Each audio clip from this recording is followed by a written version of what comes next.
homem diga aos homens em seguida: sede meus adoradores em vez de Allah. Mas esta pessoa que recebeu o livro, a sabedoria e a profecia, dizia: sede mestres devotos por haverdes ensinado o livro e o haverdes estudado. E também não é admissível que ele vos ordene tomar os anjos e os profetas por senhores.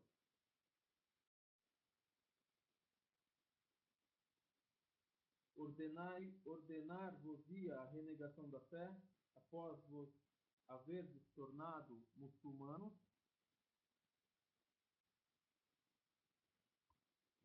Vou começar de novo. Melhorou? 1, 2, 3. Bismillah. 1, 2, 3.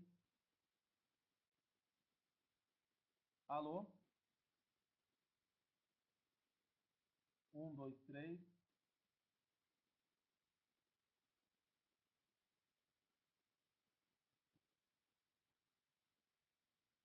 Melhorou? 1, 2, 3. Assalamu alaikum.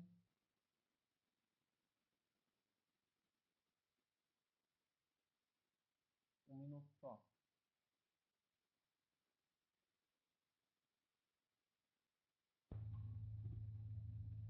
Um, dois, três. Melhor?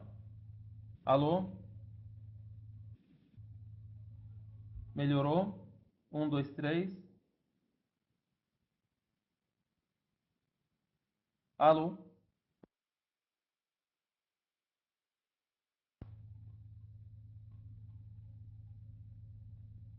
Oi?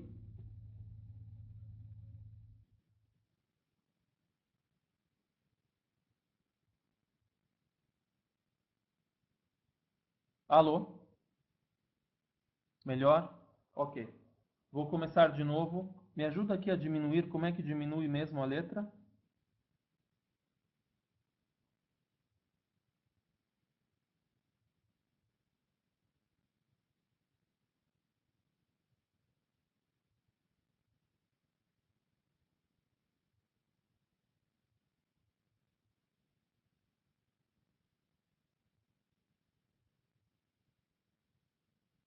Como diminui a letra?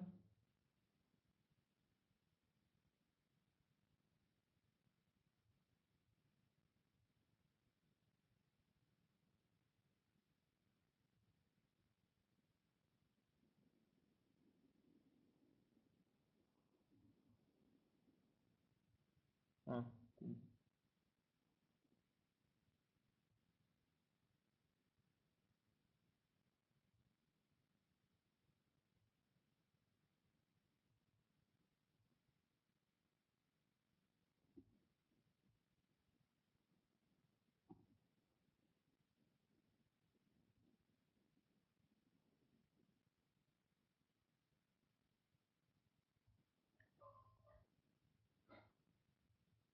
Bismillahirrahmanirrahim. Em nome de Allah, clemente e misericordioso, que a paz e a bênção de Allah subhanahu wa ta'ala estejam com seu mensageiro Muhammad e com todos os outros mensageiros enviados antes dele para a orientação do ser humano. Dando continuidade ao assunto do qual estávamos tratando, que é a unicidade de Deus e a crença em Allah subhanahu wa ta'ala, a crença em Deus Altíssimo e Exaltado seja como único que merece adoração.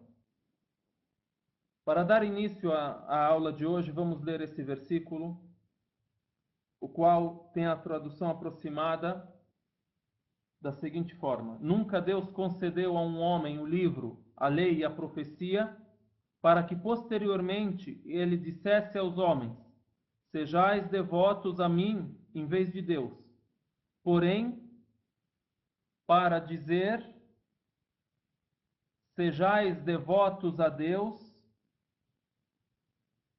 pelo que ensinavam do livro e pelo que estudavam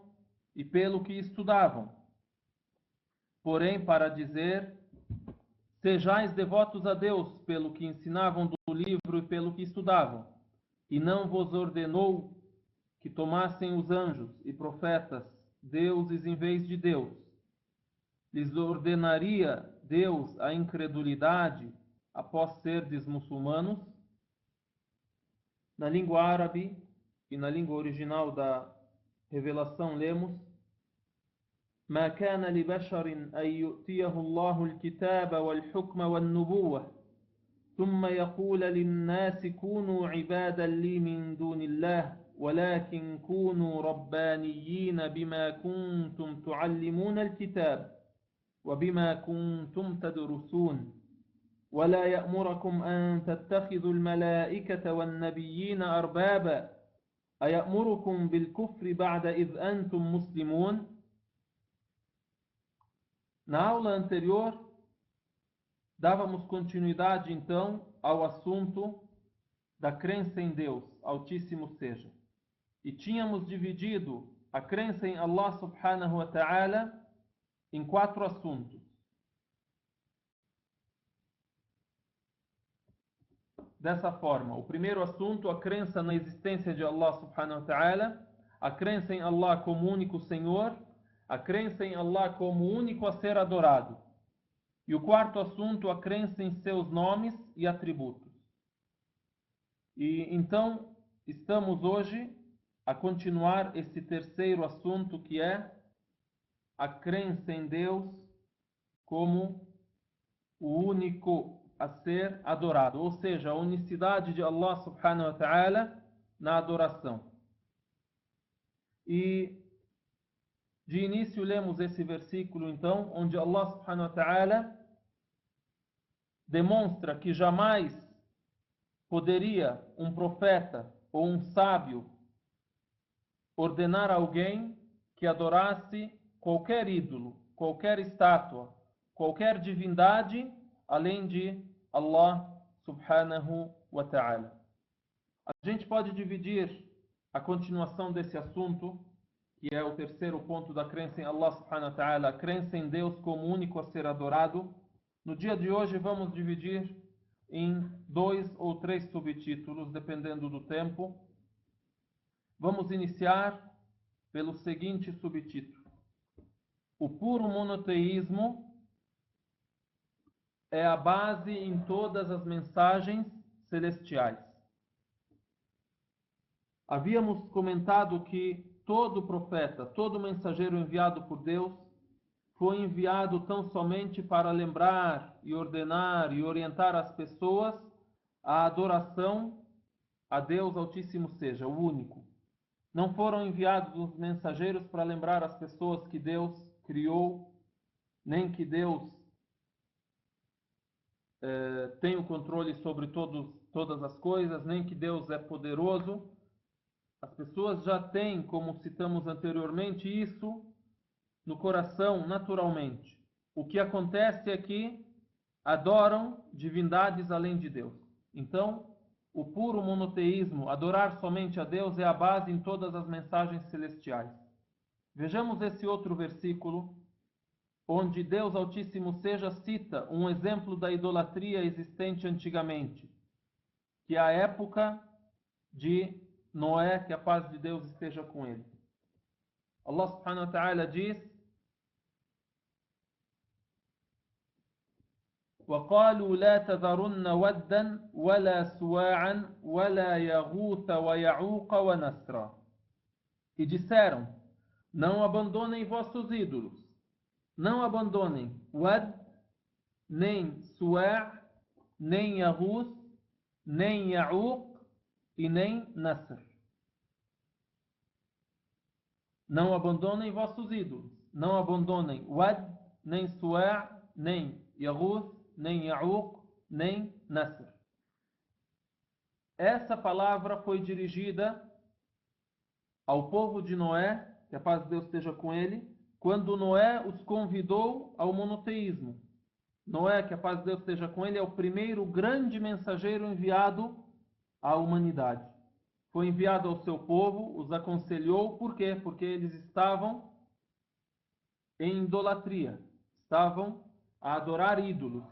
Então, os líderes daquele povo contrariaram a Noé e disseram para o povo: olha, não atendam a Noé, não abandonem vossos ídolos. Não abandonem Wad, Suwa', Yaghus, Ya'uq, Nasr. Então esses são nomes de ídolos que eram adorados na época de Noé, que a paz de Deus esteja com ele. Antes de Noé, antes da época de Noé, antes da época de Nuh, alayhi salam, que a paz de Deus esteja com ele, a humanidade vivia no monoteísmo puro. Toda a humanidade adorava somente a Deus. Pode ser que havia alguns erros que eram cometidos por ele. Pode ser que havia muitos dos pecados entre as pessoas. Porém, jamais alguém adorou a alguma divindade além de Deus antes dessa época. E isso nos é explicado na explicação desse versículo.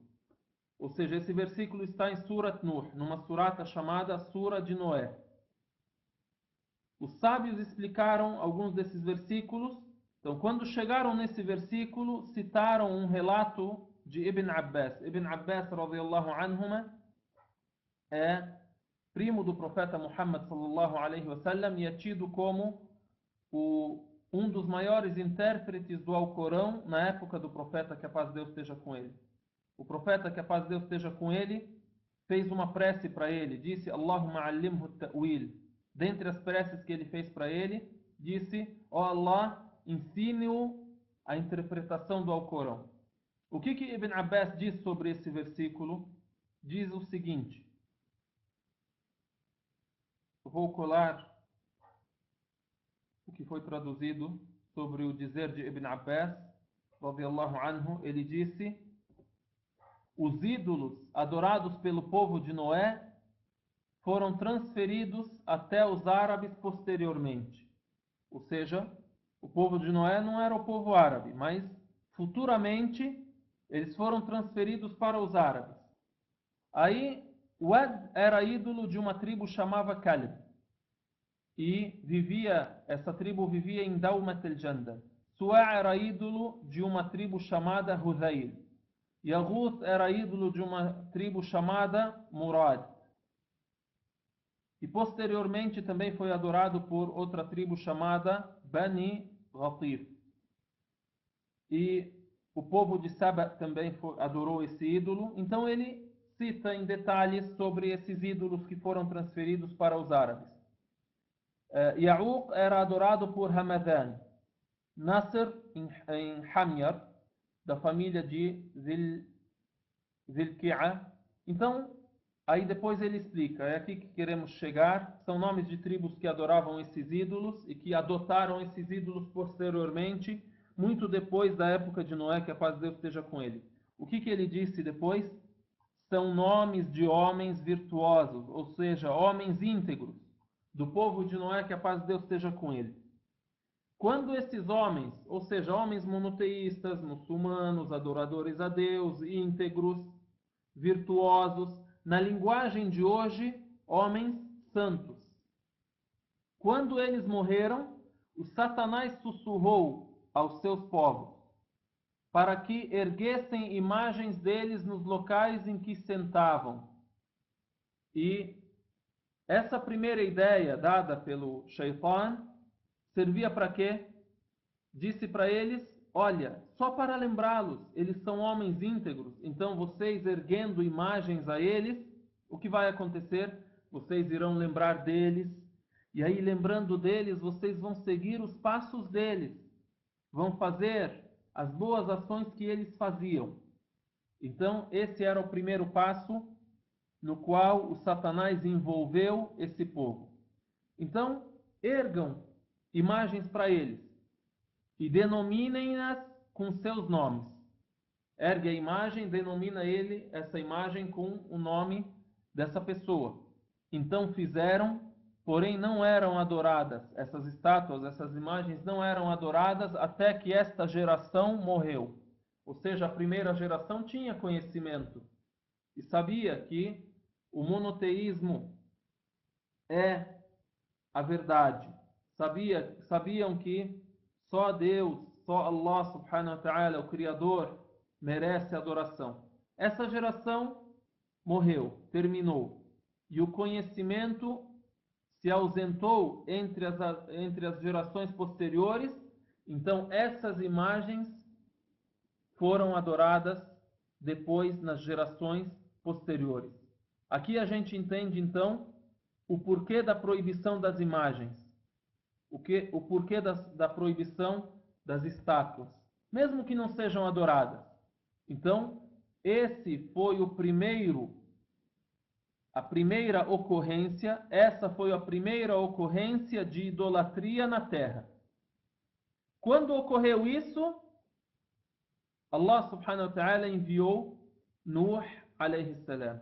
Quando ocorreu isto, Allah subhanahu wa ta'ala enviou o profeta, o mensageiro Noé, que a paz de Deus esteja com ele, que é conhecido por todos os muçulmanos e é conhecido também por outras religiões.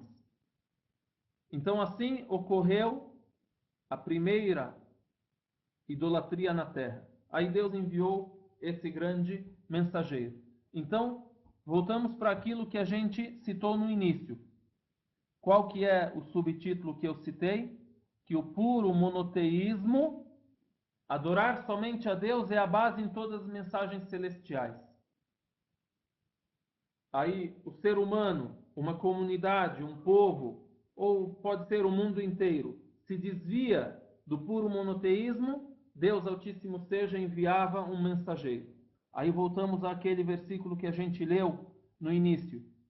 Nunca Deus, jamais Deus concedeu a um homem o livro, a lei e a profecia, para que posteriormente ele dissesse aos homens: sejais devotos a mim, em vez de Deus. Porém, Deus enviou esse mensageiro com livro, lei e sabedoria, para dizer às pessoas: sejais devotos a Deus pelo que ensinavam do livro e pelo que estudavam.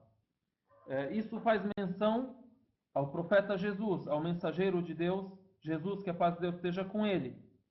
E esse versículo está inserido na Surat Al-Imran, que tem muito sobre Jesus, que a paz de Deus esteja com ele, a mãe dele, a Virgem Maria, que a paz de Deus esteja com ela, e cerca de 60 versículos dessa sura, praticamente os 60 a 70 versículos primeiros dessa surata, foram revelados quando o profeta Muhammad sallallahu alaihi wasallam recebeu a visita de uma tribo cristã, a tribo de Najran, e aí Deus revelou a ele sobre Jesus e sobre o cristianismo e sobre a verdade do monoteísmo.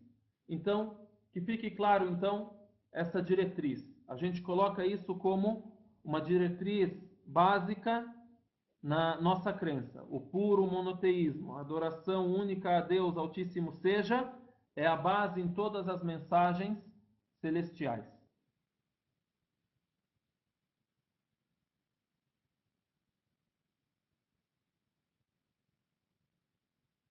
Para explicar melhor essa diretriz, a gente pode inserir a seguinte frase também. Cremos que o puro monoteísmo é a naturalidade na qual Deus criou seus servos. É a base em todas as mensagens celestiais.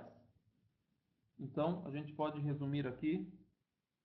O puro monoteísmo é a base em todas as mensagens celestiais. Aí depois, tá bom, e o que existe hoje, ou existia antigamente, de idolatria, de adoração, vamos dizer, a anjos, a algum profeta, a algum santo, a alguém que era venerado em vez de Deus? Dizemos, e o que foi adicionado a estas mensagens após sua revelação, entre a adoração de outrem além de Deus, como relacionar filiação a Deus, crer que ele está incorporado em alguém de suas criaturas, e outras ideias e outras crenças, tudo isso é parte da idolatria e da alteração ocorridos após a revelação, fatos dos quais são inocentes todos os profetas e mensageiros. E para tudo isso há provas da história do ser humano, há prova da história dos profetas, há prova nas mensagens de Deus, nas escrituras sagradas. Então, Noé ordenou a adoração somente a Deus. Moisés ordenou a adoração somente a Deus. Jesus ordenou a adoração unicamente e somente a Deus Altíssimo seja. E assim Abraão e outros profetas, e por fim o profeta Muhammad sallallahu alaihi wasallam veio esclarecer isso da forma mais clara e mais detalhada e mais fácil, porque é o último mensageiro e carregou para o ser humano a última mensagem, o Alcorão Sagrado. Alguns textos sobre isso, vamos escolher alguns. Cito o texto, o versículo, né? E a surata onde está.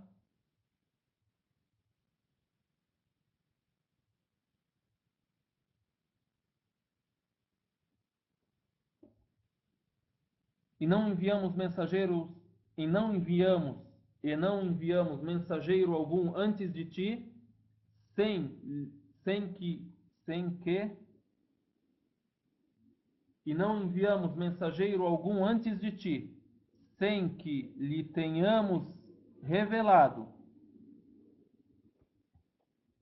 que não há divindade alguma além de mim. Adorem-me.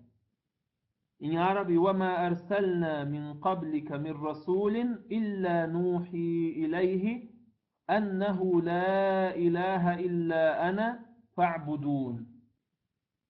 Então, o que foi revelado a todo mensageiro, que La ilaha illa Allah, que não há divindade além de Allah.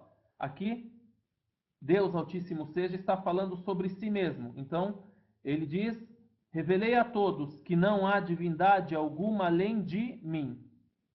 Revelou que La ilaha illa ana. Trocou só a citação do seu nobre nome, Allah, por mim, eu, que não há divindade alguma além de mim.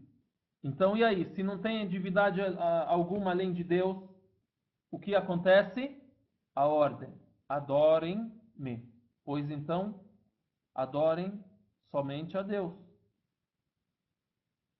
E todos os profetas assim também disseram. Aí, por exemplo, sobre inúmeros profetas, Deus Altíssimo seja, cita a seguinte frase: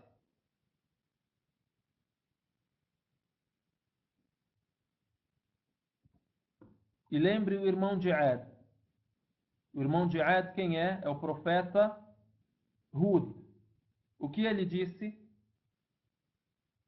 Exortou o seu povo em Al-Ahqaf, ou seja, o nome da região onde eles viviam, quando existiram exortações antes e depois dele. E o que ele disse? Aconselhando, ele disse: não adorem senão a Allah, pois temo por vós o castigo de um grande dia.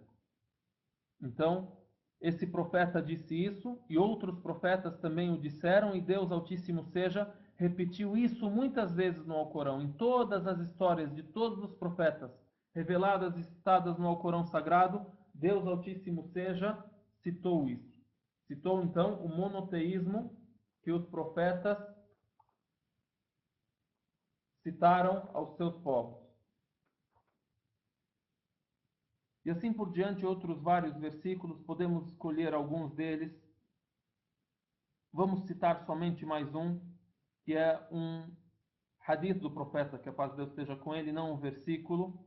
Vejam como o profeta alaihi salatu wassalam compara a sua profecia com a profecia dos outros mensageiros e como o monoteísmo faz parte da mensagem de todos eles. O que ele diz? Ele diz: os profetas são irmãos de pai. Imaginem um homem que teve várias esposas, casou mais de uma vez na vida e teve filhos com todas essas esposas. O profeta diz assim: os profetas são irmãos de pai, suas mães são várias e sua religião é uma. A religião é uma só, porém, cada profeta teve uma mensagem diferente em seus detalhes. Porém, se falarmos sobre a base dessa religião, esta base é o monoteísmo. Um minuto só, por favor.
Desculpa, só um problema técnico, ou vários. Daqui a pouco, inshallah, se eu cair, aí eu passo para outra máquina aqui, tá bom?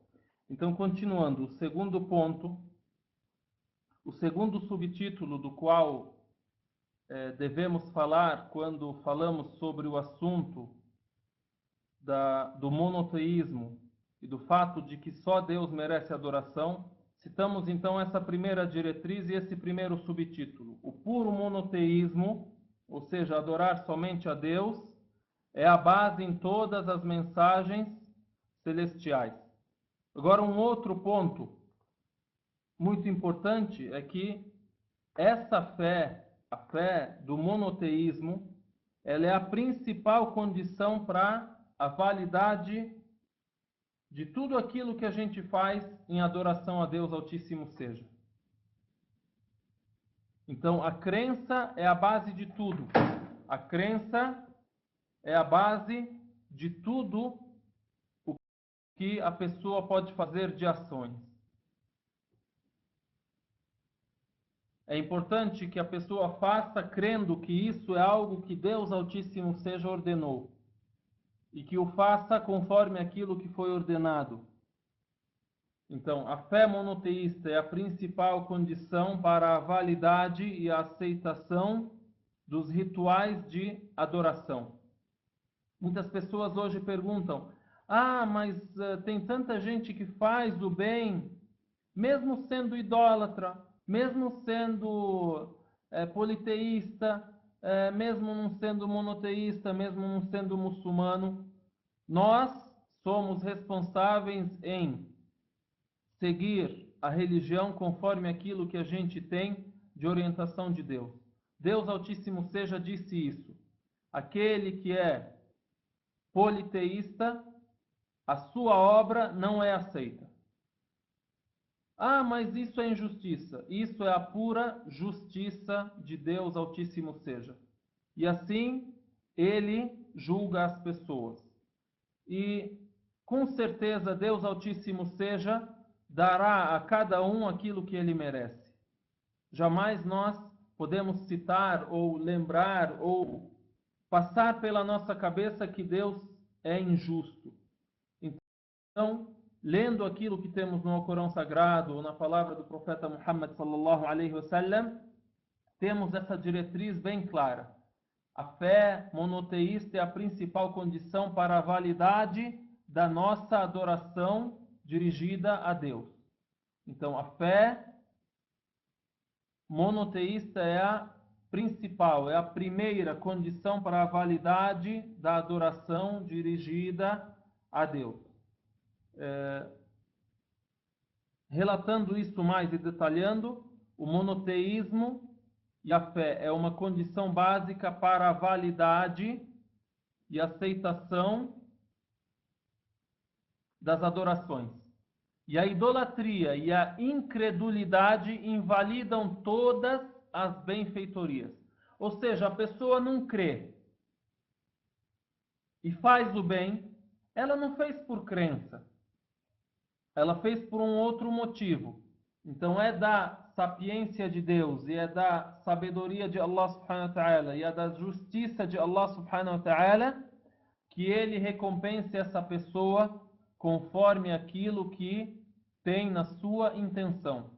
Como nós aprendemos, com certeza vocês já ouviram o dito com o qual vários sábios, vários muçulmanos iniciam as suas obras. Disse o profeta Muhammad sallallahu alaihi wasallam: "Innama al-a'malu bin-niyyat wa innama likulli imri'in ma nawa." As obras são determinadas pelas intenções. E cada indivíduo terá conforme intencionou.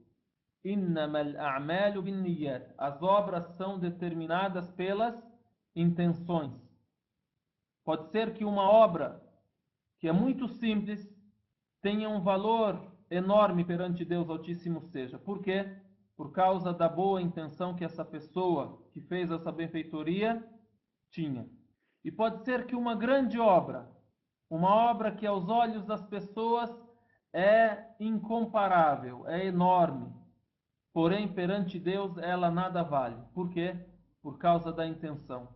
A intenção deve ser monoteísta antes da adoração ser monoteísta. Ou seja, o indivíduo, o ser humano, já dentro do seu coração, deve ter o monoteísmo. Monoteísmo com a intenção. E depois, na hora de fazer uma ação, seja uma ação direta para Deus, como uma oração, como qualquer adoração, jejum, a peregrinação, isso deve ser dirigido a Deus. E aquilo que a pessoa faz de benfeitoria para com o próximo, faz uma benfeitoria para o próprio ser humano, para os animais, para o mundo em geral, isso deve ser dirigido a Deus também na sua intenção. Assim, então dizemos, então, continuando, a idolatria e a incredulidade invalidam todas as benfeitorias. Assim como não é aceita uma oração sem ablução, também não é aceita nenhuma adoração sem fé, ou seja, sem crença. Imagina uma pessoa chega e reza junto com os milhões de muçulmanos.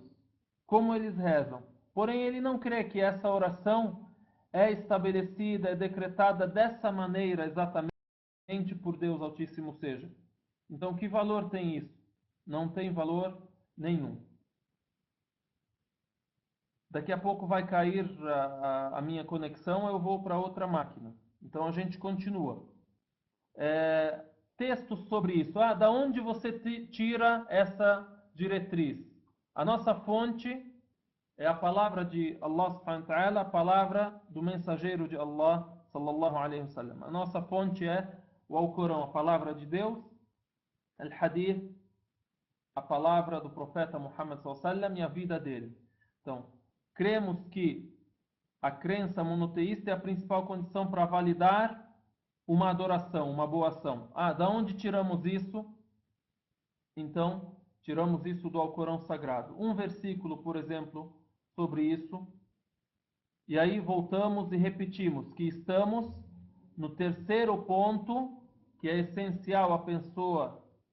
Estamos no terceiro ponto, que é essencial a pessoa crer e saber, que é o terceiro assunto da crença em Deus. O primeiro assunto foi a crença na sua existência. O segundo assunto, a crença no fato de que só Deus é o Senhor, o Criador. E agora o terceiro assunto, a crença em Deus como o único que merece adoração. Então estamos nesse assunto, o assunto do monoteísmo e da crença em Deus no assunto da adoração. Então, um dos versículos sobre essa segunda diretriz que eu estou citando, eu citei a primeira diretriz, que é que todos os profetas trouxeram o monoteísmo como mensagem. Agora, a segunda diretriz e o segundo assunto a ser memorizado e a ser fixado no nosso coração e na nossa consciência, no nosso cérebro, é a fé monoteísta é a principal condição para a validade da adoração. Um versículo que é prova disso: quem praticar a benfeitoria, seja homem ou mulher, e for crente. Aqui temos essa condição. E for crente, aqui, lhe concederemos uma vida aprazível e o recompensaremos pelo que de melhor tiverem feito. Surat An-Nahl. Então, devemos grifar principalmente esse aqui, Quem praticar a benfeitoria, seja homem ou mulher, o nosso assunto aqui. Qual que é a condição para ser válida essa sua adoração e benfeitoria? A crença. Quem praticar a benfeitoria, seja homem ou mulher, e for crente, lhe concederemos uma vida aprazível e o recompensaremos pelo que de melhor tiverem feito. E não significa qualquer crença. Eu tenho crença. Eu tenho fé que eu vou vencer e tal. Não é essa fé geral, assim, essa crença. Todo mundo tem crença.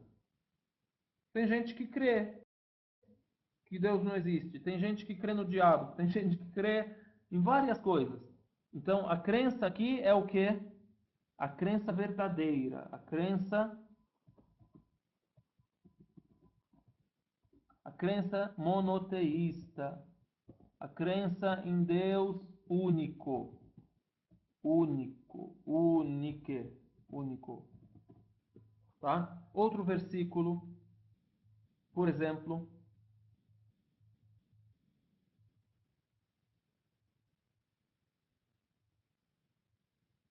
o muçulmano ele deseja com a sua ação adorar a Deus unicamente e deseja com a sua ação ser recompensado na vida eterna.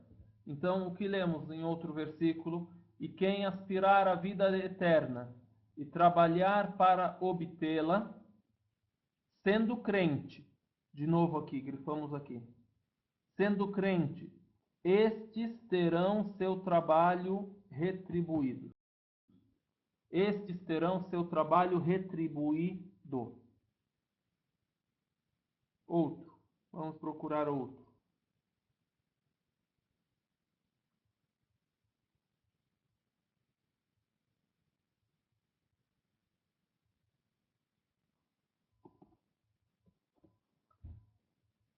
Allah subhanahu wa ta'ala cita ao profeta Muhammad sallallahu alaihi wasallam, dirige a palavra à pessoa que mais conhece isso.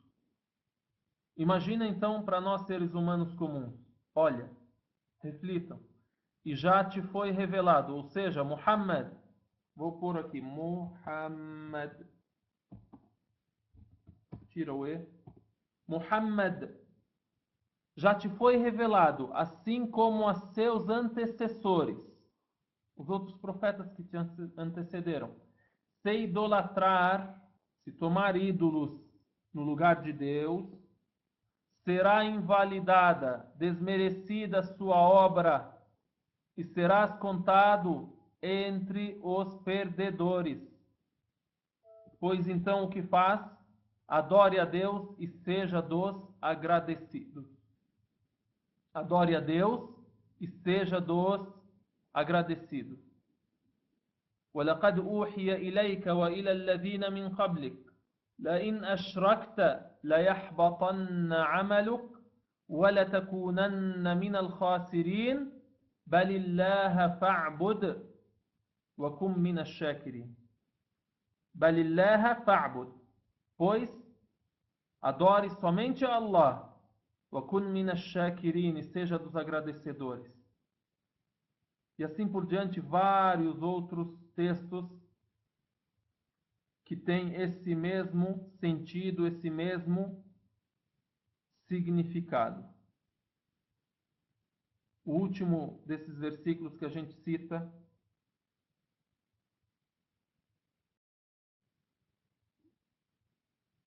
e traremos o que tiverem feito. Deus fala sobre os incrédulos. E traremos o que tiverem feito e o reduziremos a nada. Ou traduzindo literalmente, a moléculas de pó jogadas ao vento. As ações que um descrente fez, um politeísta fez, Deus considerará isso como nada. Traremos o que tiverem feito e o reduziremos a nada, a moléculas de pó jogadas ao vento. وَقَدِمْنَا إِلَى مَا عَمِلُوا مِنْ عَمَلٍ فَجَعَلْنَاهُ هَبَاءً مَنْثُورًا. وَقَدِمْنَا إِلَى مَا عَمِلُوا مِنْ عَمَلٍ فَجَعَلْنَاهُ هَبَاءً مَنْثُورًا. Pedimos a Allah subhanahu wa ta'ala que aceite todas as nossas ações e que nos faça daqueles que o adoraram com sinceridade, que nos guie e nos firme nisso. A diretriz próxima que iremos citar, inshallah, citamos no próximo encontro, que é esse ponto terceiro, a unicidade de Deus na criação e orientação. E explicamos isso, inshallah ta'ala, mais tarde no próximo encontro. E o resumo desse terceiro ponto, dessa terceira diretriz, é que aquele que criou e aquele que único e aquele que só ele merece ser adorado, então deve ser adorado também na orientação, ou seja, o que ele manda, o ser humano faz. Aquele que sozinho criou, também sozinho tem o direito da orientação de suas criaturas e de decretar aquilo que é religião. Nós abrimos agora وآخر دعوانا أن الحمد لله رب العالمين. Abrimos agora para perguntas e só 2 minutos para mim mudar de máquina. بارك الله فيكم وجمعنا وإياكم على الخير والهدى إن شاء الله تعالى. Que Deus vos abençoe e nos una, inshallah ta'ala, sempre no bem e na orientação, e que nos guie, nos abençoe e guie a todos aqueles que nos ouvem e a toda a humanidade, inshallah ta'ala. Vou para outro lugar e já volto já. Assalamu alaikum.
Oi.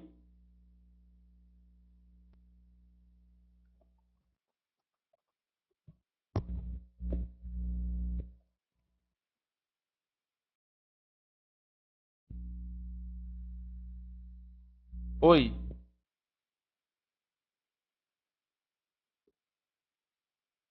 Agora tá funcionando? Tá ouvindo?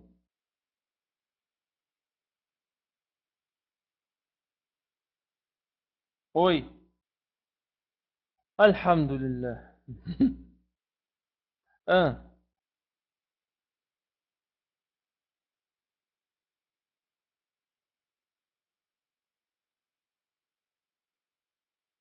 Ok.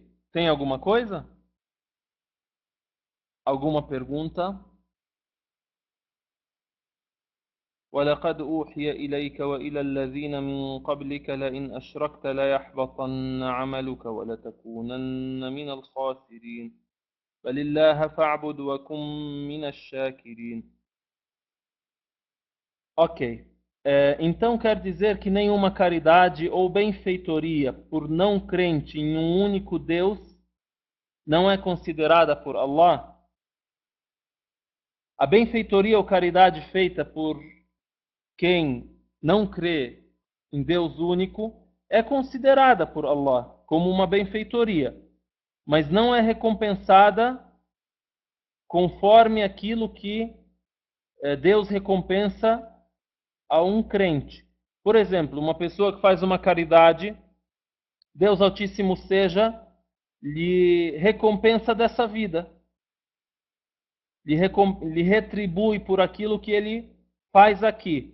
Agora, não é considerada por Allah uma adoração dirigida a ele.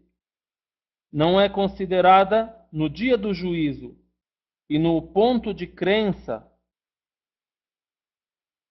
com a recompensa que Deus dá ou com o paraíso que Deus dá aos crentes.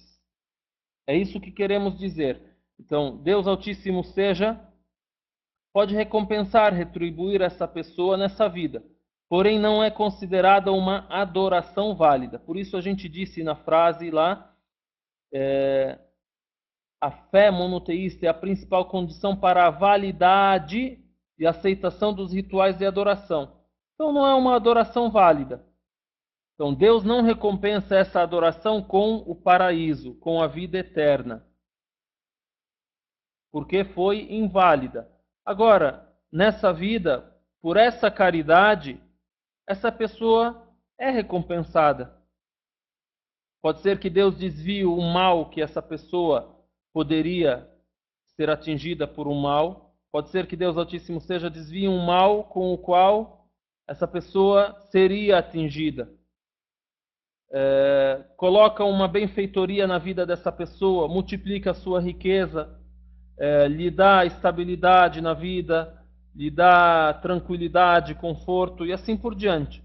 Então, que seja bem claro que não é considerada por Deus uma adoração válida. E o segundo ponto, Deus Altíssimo seja justo e retribui a essa pessoa conforme aquilo que está de acordo com sua justiça e sabedoria. Orar em árabe em um local que não há muçulmanos é aceita a oração? Orar, que eu entendo, seria a salat, que é efetuar a oração conforme é estabelecido com horário, com forma de fazer a oração, ficar de pé, dizer Allahu Akbar, ler Surat Fatiha, fazer a inclinação, que é o ruku', ficar de pé, sujuda, prostração. A oração conhecida, né? Então, a pessoa faz a oração onde ela estiver, onde ela tiver condições de fazer. Essa oração é aceita. Então, não é destinado um local específico para fazer a oração, um local que dizemos, tem que haver muçulmanos. Se for sozinho, se a pessoa estiver sozinha e não houver muçulmanos nesse local, não é aceita. Não. Há orações que são definidas em congregação. Ou seja, é definida a oração que ela deve ser feita em conjunto. Então essa oração não pode ser feita individualmente. Agora as 5 orações, vamos dizer, as 5 orações que temos, Al-Fajr, a alvorada, Al-Dhuhr, o meio-dia, Al-Asr, a oração da tarde, Al-Maghrib, a oração do pôr do sol, Al-Isha, a oração da noite. Essas orações, elas são feitas ou individualmente ou em grupo, nas mesquitas, ou em grupo no local onde podemos estar, se estamos em um grupo. Então, essas orações podem ser feitas individualmente, principalmente pela irmã, pela mulher. A mulher ela faz a oração em sua casa, onde ela estiver, mesmo que não haja muçulmanos junto com ela. Se não for, se a irmã não quer dizer a oração, que é a salé, ela pode indicar aqui para mim.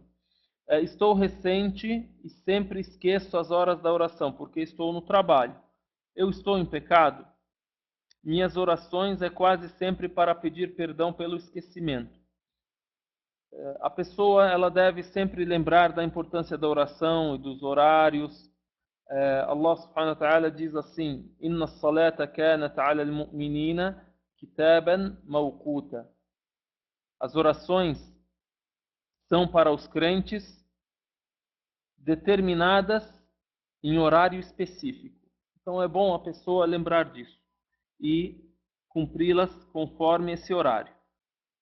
A pessoa que está ainda no início do Islã, está aprendendo, está ainda começando a rezar, ela, inshallah ta'ala, não está em pecado quando acaba por esquecer, até acostumar e até ter condições plenas de fazer.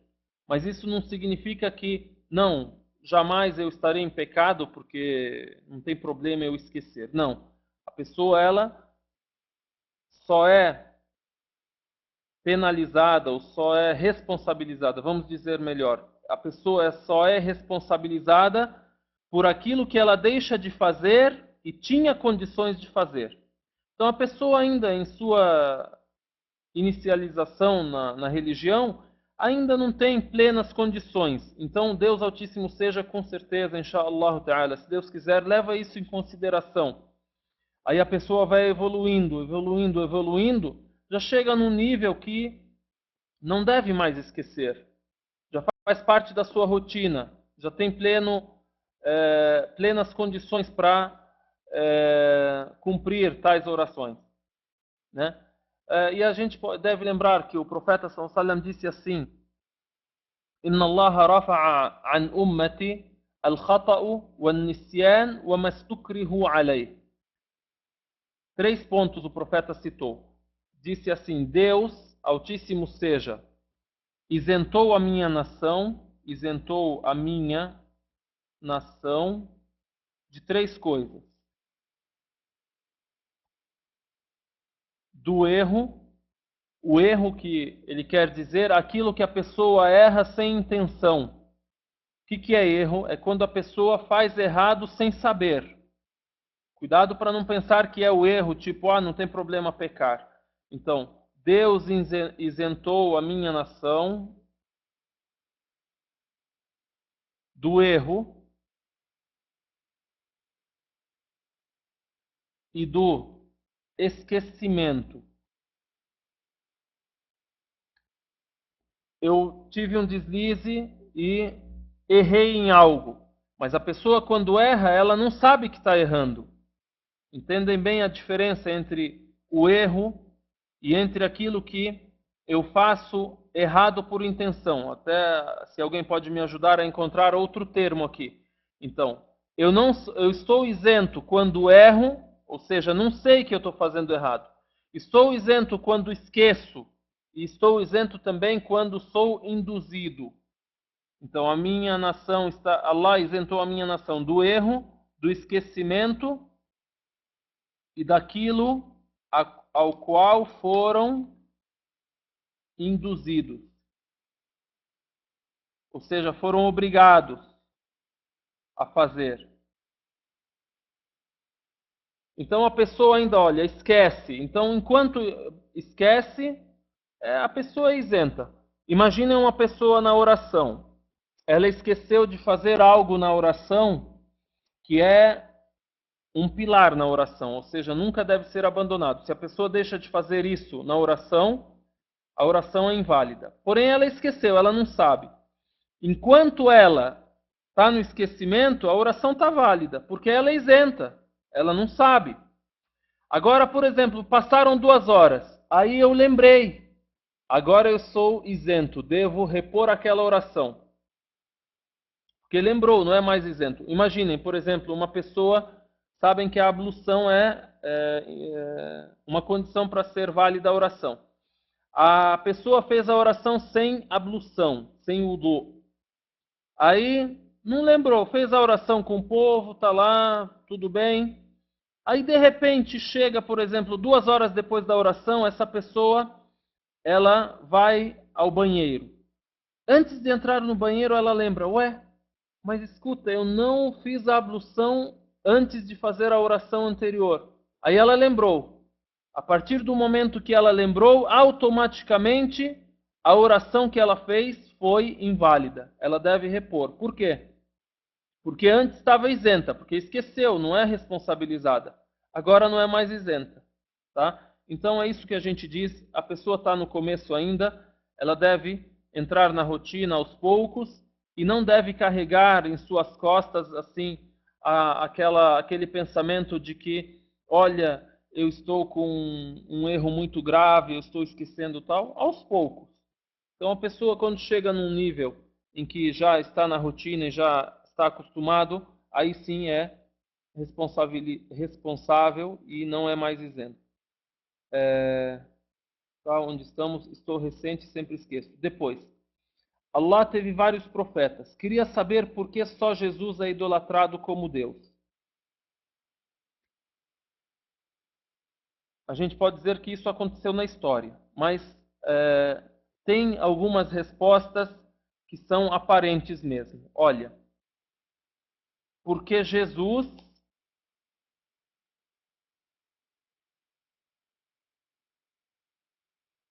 não teve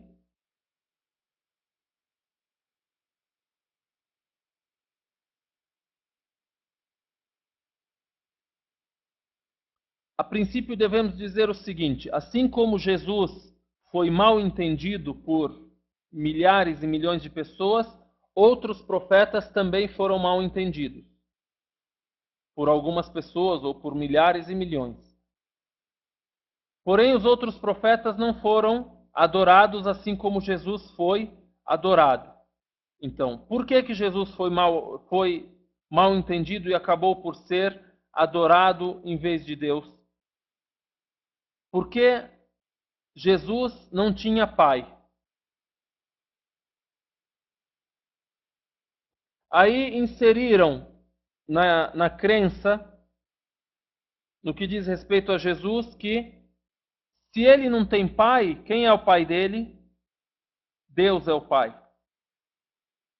Então disseram, Deus é o pai dele.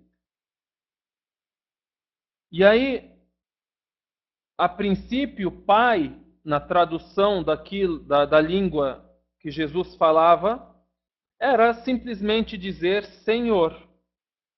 Quem é o pai de Jesus? É Deus. O que significa pai? Significa Senhor. Assim como dizemos que Allah é o Senhor do universo, é o Senhor dos humanos, é Senhor de todas as criaturas. Por que é o Senhor? Porque Ele os criou e Ele deu o dom da vida para todos. Porém, foi mal entendido o termo. E aí foi entendido que Deus é o Pai de Jesus, assim como o seu pai é teu pai. Assim como o pai é pai do filho que ele gerou. Talvez por esse mal entendido. Então, só Jesus foi adorado em vez de Deus entre os profetas. Porque teve esse mal entendido. Ele nasceu da Virgem Maria sem pai. Quem é o pai dele? Alguém chegou e discutiu. A origem de Jesus é divina ou é humana? Aí acabou por prevalecer a ideia de que a natureza dele é divina, infelizmente. Mas aqueles que viveram com ele foram seus verdadeiros discípulos e os bispos que herdaram a crença dos discípulos tinham a crença no fato de que a natureza de Jesus é humana e ele não é filho, não é gerado por Deus, mas ele é uma criatura de Deus. Então vamos resumir. Por que só Jesus foi adorado no lugar de Deus? Porque houve esse mal entendido que é o fato dele não ter pai e acabou por ser inserido que Deus é o pai dele e acabaram entendendo o sentido de pai como o pai que gerou. Por isso a gente lê no Alcorão, Qul huwallahu ahad, diz ele é o único, ele é Allah o único, jamais gerou ou foi gerado e ninguém é semelhante, ninguém é comparável a ele. Isso é o que me vem à mente agora nesse instante, e talvez refletindo depois mais, a gente pode até buscar outras respostas. Por que só Jesus foi adorado? É uma ótima pergunta. Uma pergunta muito nobre e muito importante.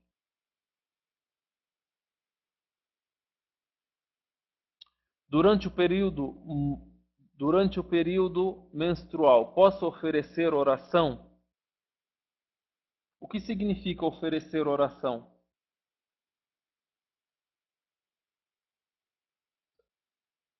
A gente fala na língua portuguesa, né? Então é importante a gente entender bem o que significa isso, né? Porque, na verdade, a língua da religião é a língua árabe, né? Quando falamos em português, falamos salat, por exemplo. Falamos salat. A salat é a oração, que se inicia, como dissemos, com Allahu Akbar e termina quando estamos sentados no chão e viramos para o lado direito, para o lado esquerdo e dizemos Assalamu alaikum wa rahmatullah. Então, o que significa posso oferecer oração? Significa oração, salat mesmo?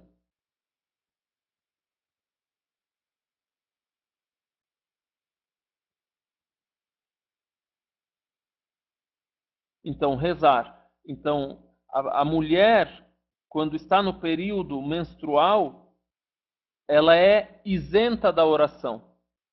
E ela é isenta do jejum. E devemos explicar mais, porque se a pessoa fala para mim, olha, você é isento. Então significa, eu sou isento, mas eu quero fazer. Então, a mulher ela é isenta e não deve fazer, não deve rezar. Então, a mulher ela é isenta da oração e não deve rezar e não precisa repor. Então, a mulher menstruada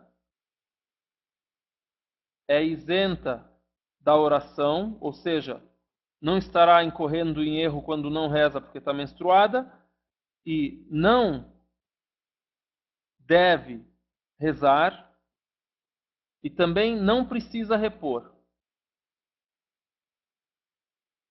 Tá? Agora, outra frase. A mulher menstruada é isenta do jejum do Ramadã, né? Do Ramadã. Não deve jejuar e precisa repor. A mulher repõe o jejum e não repõe a oração. Por exemplo, eu deixei de jejuar 3 dias. Eu reponho depois no futuro, depois do Ramadã, e reponho esses 3 dias de jejum. A oração, 3 dias de oração, 15 orações. Por exemplo, 3 dias, o primeiro dia 5 orações, segundo dia 5 orações, terceiro dia 5 orações. 15 orações. Não precisa repor. Seria sobrecarregar a mulher, dizer para ela, deve repor. Então é da misericórdia de Deus que a mulher é isenta, não deve rezar e não precisa repor a oração e repõe o jejum. Então a pergunta, durante o período menstrual posso oferecer oração? Não pode. Não pode. Mais alguma pergunta? Segundo a Bíblia, Jesus ressuscitou. Isso realmente aconteceu? Sou muçulmano há pouco tempo. Então, irmã, Jesus não ressuscitou.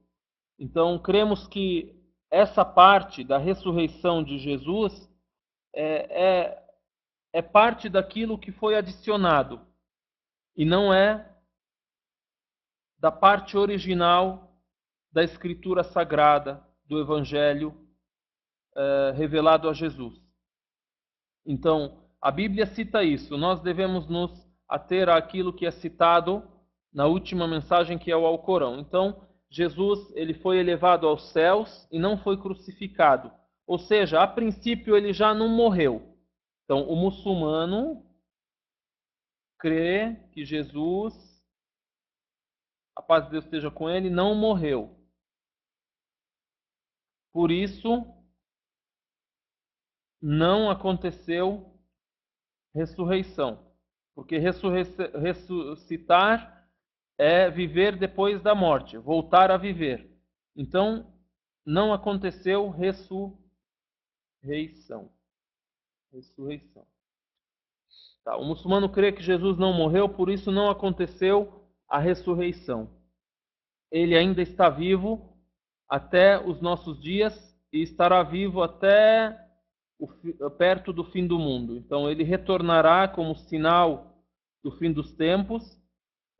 Ele irá liderar o povo muçulmano, irá trazer a verdade, não como com uma nova mensagem, mas irá ser um muçulmano. Irá mostrar a verdade sobre a sua profecia, irá continuar a sua vida, irá liderar então o mundo, liderar o exército muçulmano, irá casar, irá ter filhos e assim por diante. Então o muçulmano crê que Jesus não morreu, por isso não ressuscitou. Sobre o jejum do Ramadã, eu estava grávida no Ramadã. Sei que não podemos jejuar 30 dias seguidos fora do Ramadã, mas e quando estivermos repondo o Ramadã, podemos jejuar os 30 dias seguidos?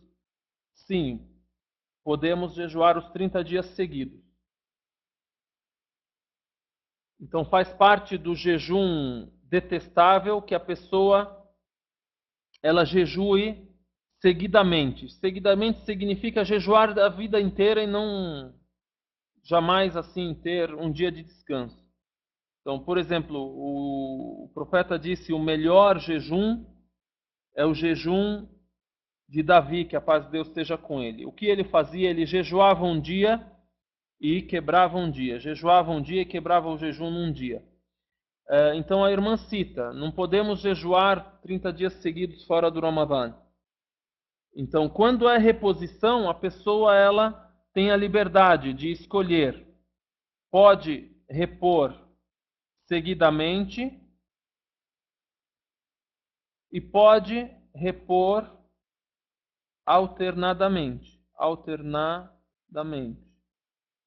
Tipo, escolher dia sim, dia não, 2 dias sim, um dia não. Ver o que é mais confortável para a pessoa, não tem problema. Das ações que Deus deixou a sua escolha sem determinar algo específico. Então a gente deve aceitar esse conforto. Por exemplo, nós temos, aí já é uma pergunta sobre o jejum, a gente pode detalhar mais. Tem muitos irmãos que são novos, devem ouvir agora. Por exemplo, tem jejum recomendável. O jejum do Ramadã é obrigatório. É obrigatório. O jejum recomendável, por exemplo, temos segunda e quinta, os 3 dias, vamos dizer 3 dias, 13, 14 e 15 do mês lunar. Não é 13, 14, 15 de fevereiro, março, abril. 13, 14 e 15 de cada mês lunar. Por exemplo, estamos hoje em Jumada Athani. Já estamos, acho que no dia 25. Então, por exemplo, a pessoa procura ver que dia é 13, 14 e 15 do mês lunar. Aí pode jejuar esses dias. O dia 13, 14 e 15 é quando tem lua cheia. Tá. Esses são dias que o profeta sallallahu alaihi wasallam jejuava e também aconselhou jejuar.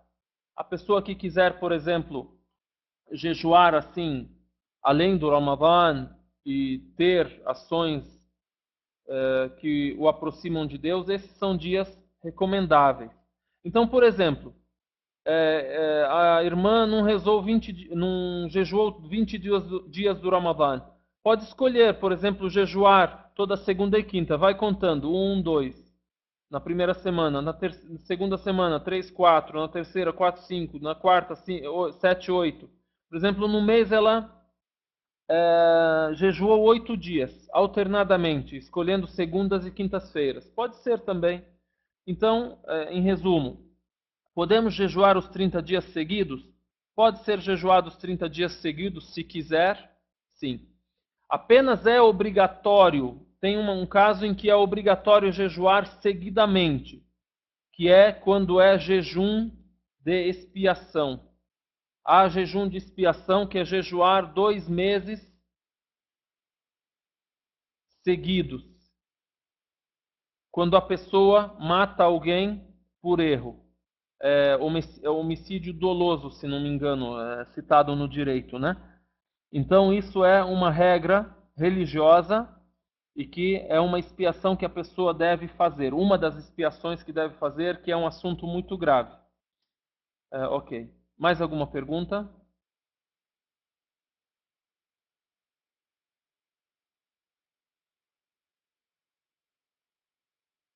Você acha que Deus vai me condenar ao inferno porque não rezei? Ele não é crente, acredita num Criador, mas não segue religião. Ele acredita que se fizer boas ações não será condenado.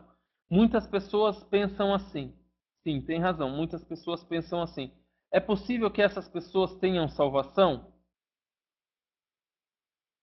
Então, nós cremos que a pessoa que crê em Deus como Criador, mas não crê que Deus tem uma mensagem revelada, ou seja, não crê em que Deus ordenou algo, revelou uma religião, enviou mensageiros, essas pessoas não têm salvação. Agora, aqui na primeira parte da pergunta, você acha que Deus vai me condenar ao inferno porque eu não rezei? Ou, por exemplo, a pessoa dizer, você acha que Deus vai me condenar ao inferno porque eu não sou crente? Porque, Deus deve... Para que Deus vai me provar se eu sou crente ou não? Nós muçulmanos cremos que Deus criou o ser humano e colocou o ser humano em prova. E entre os seres humanos há o crente e há o descrente. Há o que está sendo provado e acreditou, e há quem está sendo provado e não acreditou. Vai condenar ao inferno? Vai. Agora, pode existir uma pessoa que não acreditou ou que não rezou, mas Deus não irá condenar. Isso é critério de Deus. Porque ele pode ter algum motivo que o isentou. Por exemplo, há pessoas no mundo que viveram em várias épocas a quem não chegou a mensagem. A quem não chegou a mensagem. Por exemplo, viveram numa época em que não foi enviado um mensageiro. Viveu num lugar onde viveram pessoas a quem não chegou mensagem ou mensageiro. Então, nós dizemos o seguinte, olha, primeiro ponto, sim, Deus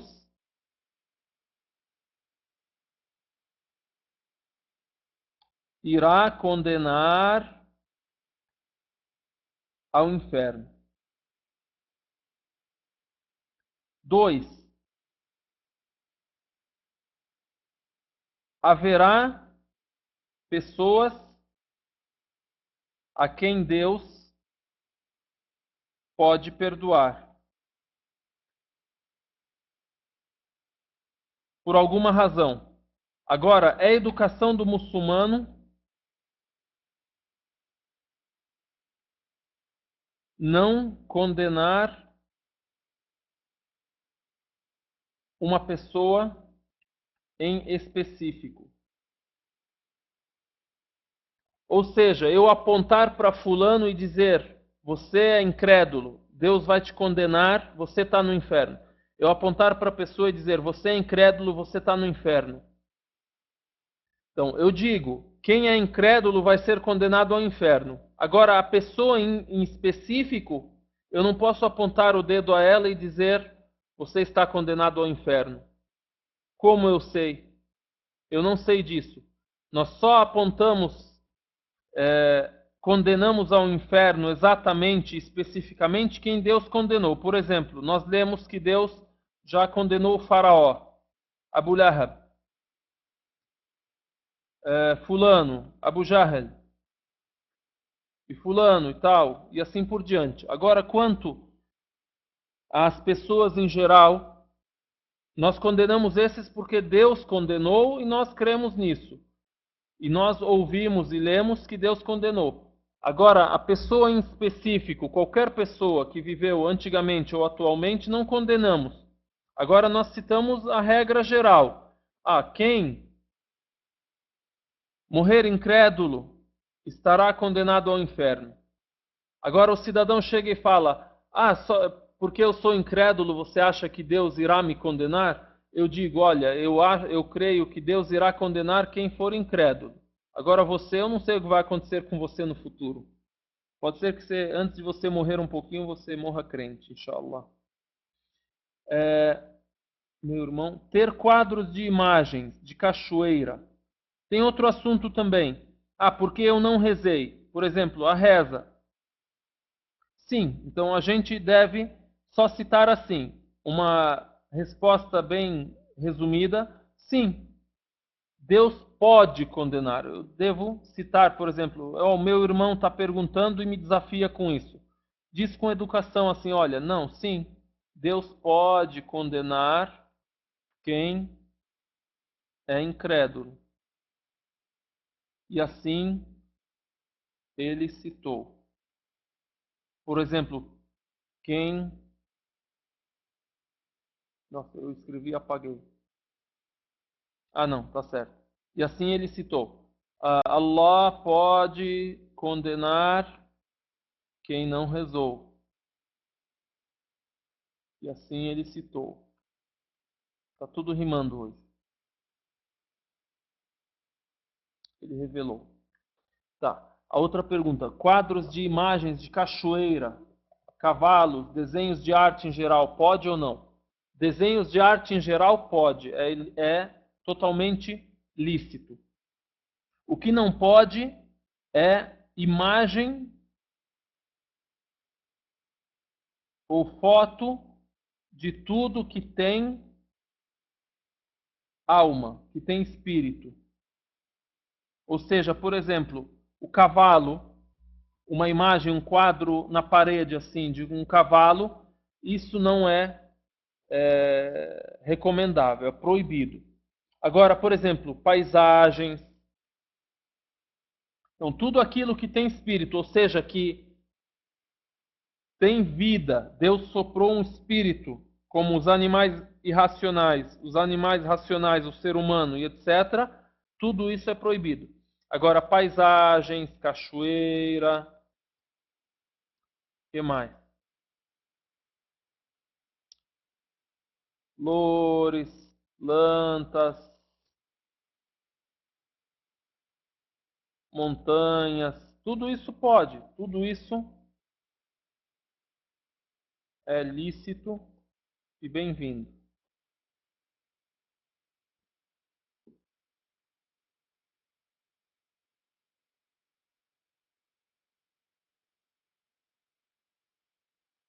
Sobre as intenções, muitas vezes fazemos algo, uma boa ação por impulso. É certo falar Bismillah antes? Sim, devemos falar Bismillah. Até a pessoa vai fazer uma ação, não tem aquela intenção assim de ser uma benfeitoria. É uma ação da nossa rotina diária. Por exemplo, o alimento, a educação que se dá para os filhos, arrumar o filho para ir para a escola, isso, aquilo, a correria do dia a dia. Quando você falar Bismillah antes, você acabará por ter um grande mérito naquilo que você está fazendo e é da sua rotina. Então, sim, devemos falar Bismillah. É ótimo falar, é muito bom e é importante.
Salat é um du'a. Du'a é uma oração. Du'a significa prece, pedir, súplica. Então, du'a significa implorar a Deus. Então, a pessoa pede, suplica, implora. Então, o du'a pode também ser traduzido como uma oração. Então, se eu estou querendo dizer que oração significa eu pedir a Deus, tem alguns termos usados pelos cristãos, dizem falar com Deus. Então, é isso. Então, a pessoa levanta as mãos e pede a Deus dos benefícios dessa vida e da vida eterna, dos bens dessa vida, de tudo aquilo que a gente deseja, sucesso nessa vida, no paraíso, pedimos o paraíso, pedimos proteção do inferno. Lendo ao Corão, a gente pode reunir várias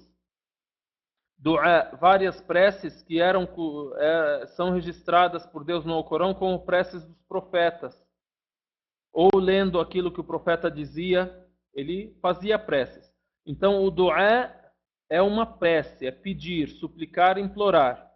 E o du'a é feito em qualquer situação, não só dentro do salat, dentro da oração. Eu sento e me dirijo a Deus com du'a. E o du'a também é feito dentro do salat, dentro da oração, em algumas situações, em algumas posições. Por exemplo, na prostração pode ser feito. E tem educação, du'a. Tem uma educação, uma maneira de fazer. A pessoa deve levantar as mãos, deve louvar a Deus primeiro, dizer assim, como uma introdução, Alhamdulillah, louvado seja Allah e tal. Depois pedir bênçãos ao profeta sallallahu Allahumma salli ala Muhammad sallallahu tal. E falar, pedir aquilo que a pessoa deseja. Vejam, por exemplo, o Surat al-Fatiha, a surata da abertura. Nós temos no surata da abertura: louvado seja Deus,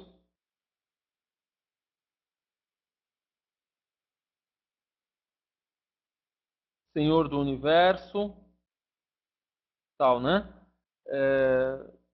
O clemente, misericordioso. Aí você diz: só a Ti adoramos, só de Ti imploramos ajuda.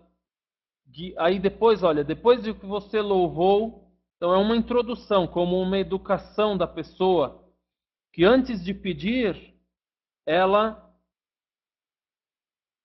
afirma e confirma que Deus deve ser louvado e só adoro a Deus. Aí vê, como se essa surata da abertura ensinasse você como é que você deve fazer du'a, como é que você deve suplicar. Essa parte seguinte é um du'a, ó. Guia-nos a senda reta, a senda, tal. Isso aqui é um du'a. É um du'a, é um pedido. Depois de você louvar, elogiar a Deus, você fez o pedido. Então é a educação é uma educação ensinada pelo profeta Muhammad sallallahu alaihi wasallam, que a pessoa deve elogiar a Deus para depois pedir dele.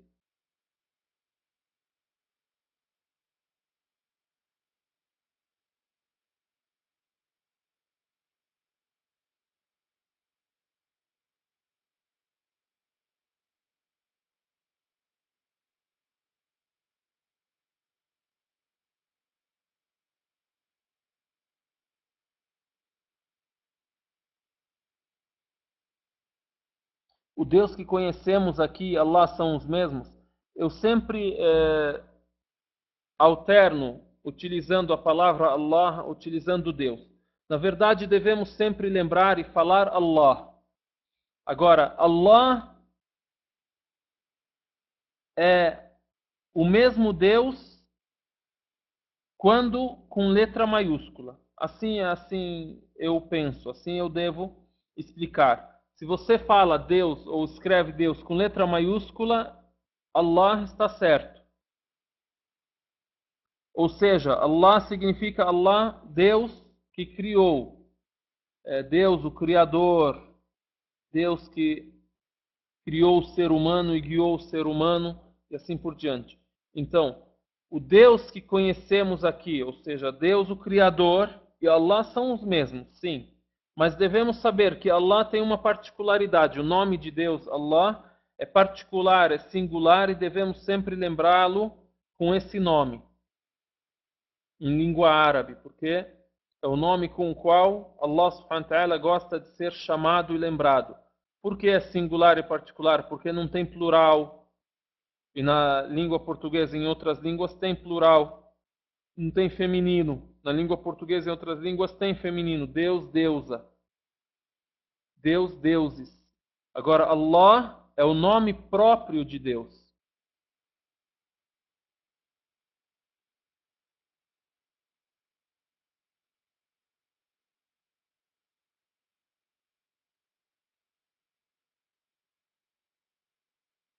Obrigado pela participação a todos e até o próximo encontro, inshallah ta'ala.